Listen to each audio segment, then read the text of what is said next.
Si on voulait s'assurer que quelqu'un échoue lamentablement à tenir ses nouvelles résolutions, la meilleure méthode, ce serait de lui dire de s'y mettre à fond dès le premier jour. Ouais, genre passer direct de 0 à 2 heures de sport par jour, quoi. Exactement. 2 heures, 5 jours par semaine. Sur le papier, ça a l'air génial, hein. La motivation est au max, l'intention est bonne, mais la physique nous dit que c'est la recette d'un désastre garanti. Ah bah c'est un crash assuré. On le voit tout le temps autour de nous. Les gens démarrent en trombe, et puis 3 semaines plus tard, il n'y a plus personne. C'est ça. Et à l'inverse, on observe des personnes pour qui la vie semble être une autoroute complètement dégagée. Ouais, ceux qui enchaînent les succès super facilement. Voilà. Leur forme physique se maintient sans effort apparent, leur projet avance tout seul.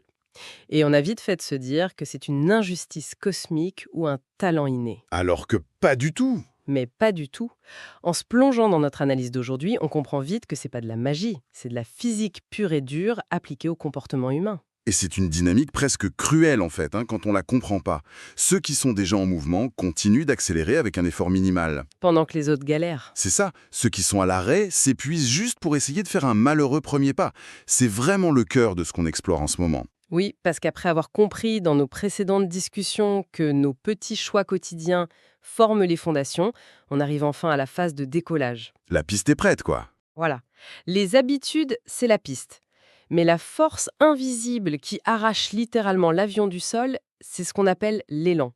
Ou le big mo, comme ils disent souvent outre-Atlantique. Ce qui est fascinant ici, c'est que l'élan, on en parle beaucoup dans le sport, mais le voir comme un principe mathématique qui régit toute notre vie, ça change tout. D'accord, décortiquons un peu ça. Faut vraiment revenir à la première loi de Newton, sur l'inertie. Les vieux cours de physique. C'est ça. Un objet au repos résiste au mouvement. Et un objet en mouvement résiste à l'arrêt.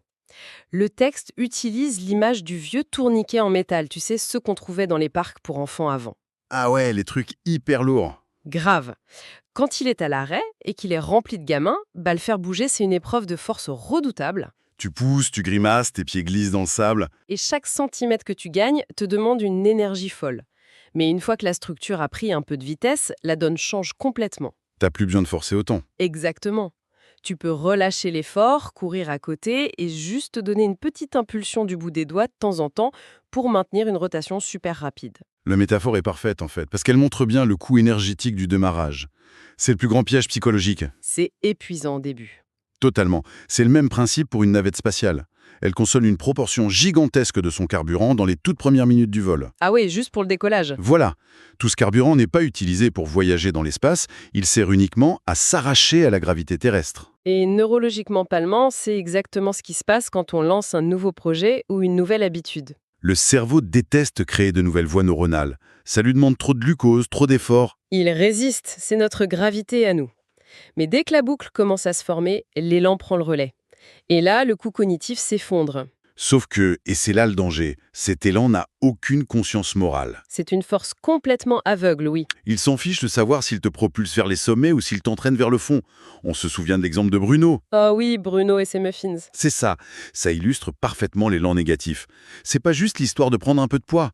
La mécanique s'emballe au niveau biologique. Ces quelques muffins de trop enclenchent une réaction en chaîne, c'est plein de sucre, donc pic d'insuline, et boum, chute brutale juste après. Et là, il commence à ressentir une grosse léthargie physique. Ce qui perturbe son sommeil.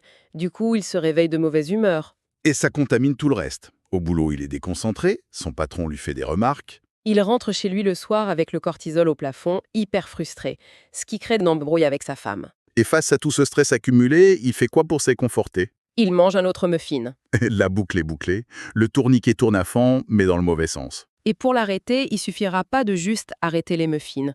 Il va devoir lutter contre la fatigue, le stress conjugal, la frustration au travail. C'est l'effet cascade. L'élan amplifie la moindre petite déviation au départ. Donc la vraie question c'est, comment on capture cette force? Comment on la dompte délibérément pour pas avoir à micro-gérer notre vie.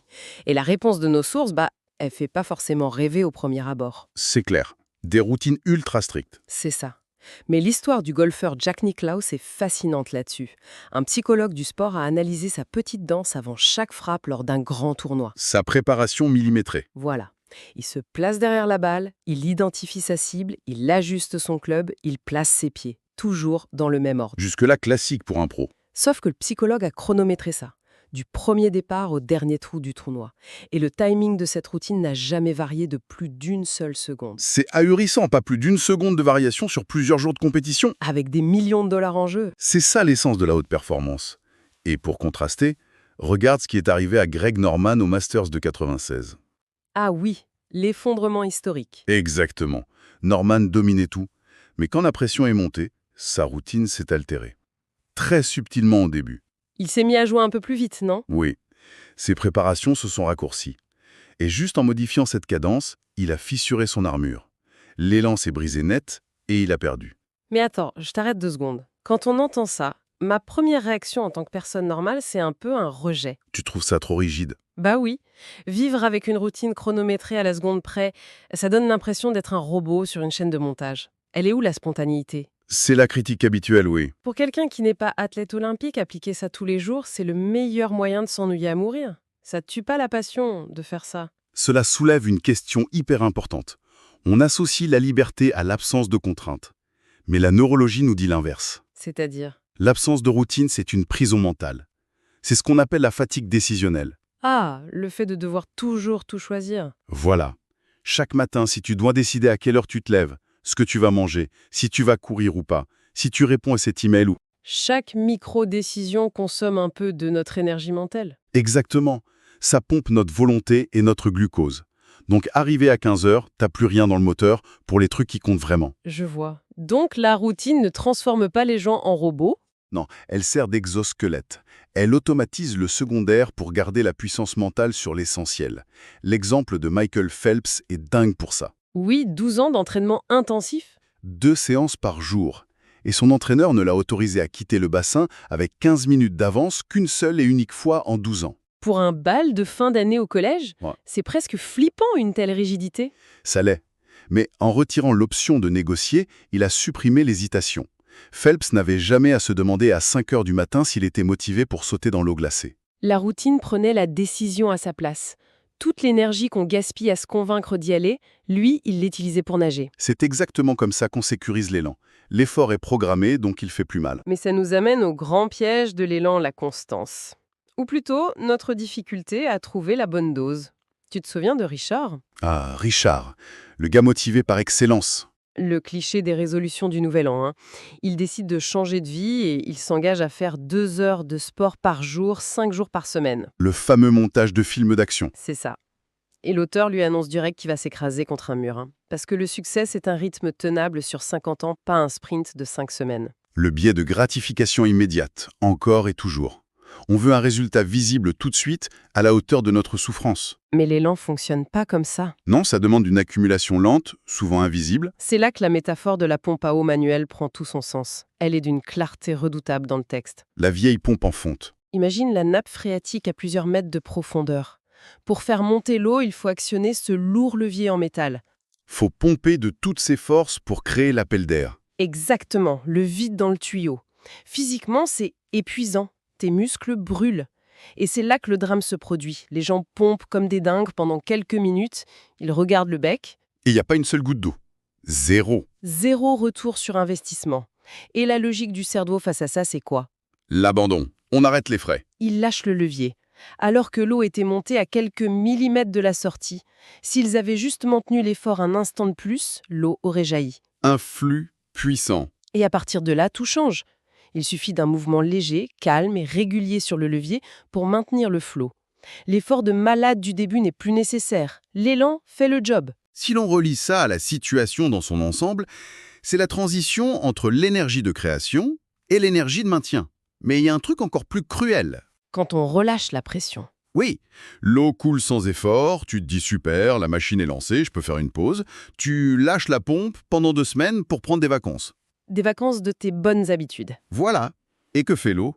Elle reste pas sagement au haut du tuyau. Non, la gravité reprend ses droits et bouh, elle retombe tout au fond du puits. Et l'interruption ne met pas juste tes progrès sur pause, ça détruit carrément la mécanique. Tu perds pas 2 semaines, tu tues ton élan. Quand tu rentres de vacances, tu essayes de reprendre avec ton petit mouvement de levier facile, il n'y a rien qui sort. Faut recréer tout l'appel d'air depuis le début. T'as tout perdu. Mais attends, dans la vraie vie, on peut pas être à fond tout le temps. Si je pars en vacances ou que j'ai un pic de stress au boulot, je fais quoi? Je pompe dans le vide sur la plage? C'est là qu'il faut adapter l'intensité, mais jamais briser la régularité. Si t'es en vacances, tu réduis l'amplitude. Au lieu d'une heure de selle, je fais 15 minutes d'étirement. Exactement. Physiologiquement, ces 15 minutes vont pas transformer ton corps. Mais sur le plan de l'élan, elles maintiennent le vide dans le tuyau. Le redescends pas? Voilà, l'habitude neurologique reste active. Au retour, tu reprends le rythme sans avoir à redémarrer le tourniquet de zéro. Garder la pompe amorcée même avec 10% de l'effort initial, c'est hyper malin pour durer. C'est la clé. Et ça nous amène au point culminant. C'est là que ça devient vraiment intéressant. Que se passe-t-il quand on atteint notre vraie limite perçue? Quand la pompe semble juste trop lourde? Ah, l'effet multiplicateur. Oui, on a l'exemple du cycliste Lance Armstrong. Quelles que soient les polémiques sur lui, sa psychologie de course est fascinante. Il adorait les pires conditions météo. Il attendait spécifiquement les orages glacés dans les pires étapes de montagne pour attaquer. Pas parce qu'il aimait souffrir. Mais parce qu'il savait que c'était le moment où ses adversaires cherchaient des excuses pour ralentir. Exactement. Leur inconfort devenait sa rampe de lancement. C'est utiliser la limite perçue comme un levier.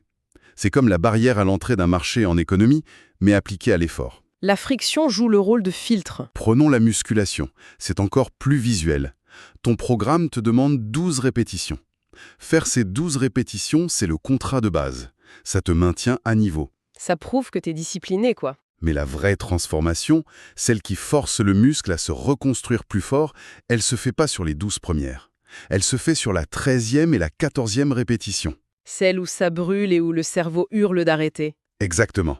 Faire cette 13e répétition, c'est pas juste une addition, c'est une multiplication exponentielle des résultats. Pourquoi exponentielle? Parce que la valeur d'une action augmente avec la rareté des gens prêts à la faire.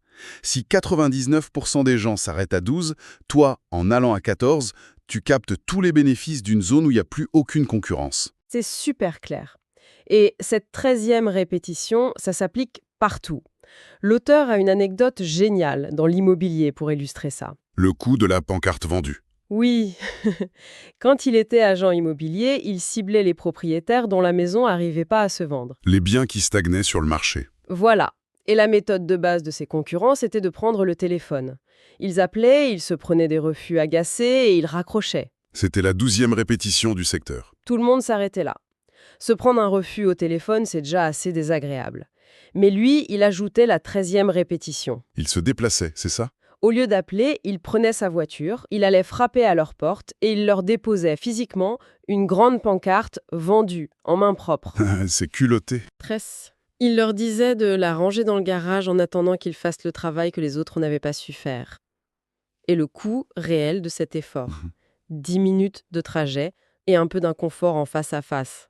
C'est négligeable financièrement. Complètement. Mais l'impact psychologique pulvérisait la concurrence.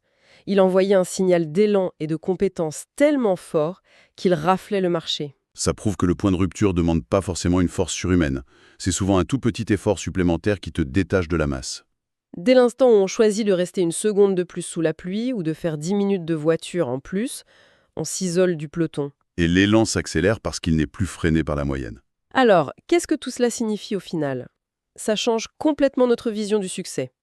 Fini l'idée romantique de l'éclair de génie ou de la chance fulgurante. C'est une mécanique implacable, silencieuse. C'est un marathon de choix quotidiens soutenu par des routines qui tuent la fatigue décisionnelle et maintenu par une constance inébranlable même quand on pompe à 10% pendant la tempête. Je pense qu'il y a une réflexion finale à garder en tête sur la douleur et la fatigue. Dis-nous. Que ce soit le tourniquet trop lourd, la pompe qui donne pas d'eau ou les tremblements de la 13e répétition, la science suggère que cette sensation d'épuisement extrême est souvent une illusion. Une illusion de notre cerveau? Yes! Oui? C'est pas une défaillance mécanique, c'est une simple alarme psychologique archaïque pour nous empêcher de puiser dans nos réserves de survie. Une alarme indiquant qu'on est à une milliseconde exacte de déclencher l'effet multiplicateur. Exactement. Si on s'arrête à ce pic d'inconfort, on a payé tout le coût énergétique sans jamais récolter les bénéfices. La douleur n'est plus un mur contre lequel on s'écrase, c'est une porte à franchir. C'est une perspective qui change tout. Comprendre ces mécaniques invisibles, c'est vraiment reprendre le contrôle de notre propre levier, et c'est là que tout commence vraiment à prendre sens. Et pour celles et ceux qui veulent aller plus loin, le livre est disponible gratuitement via le lien en description.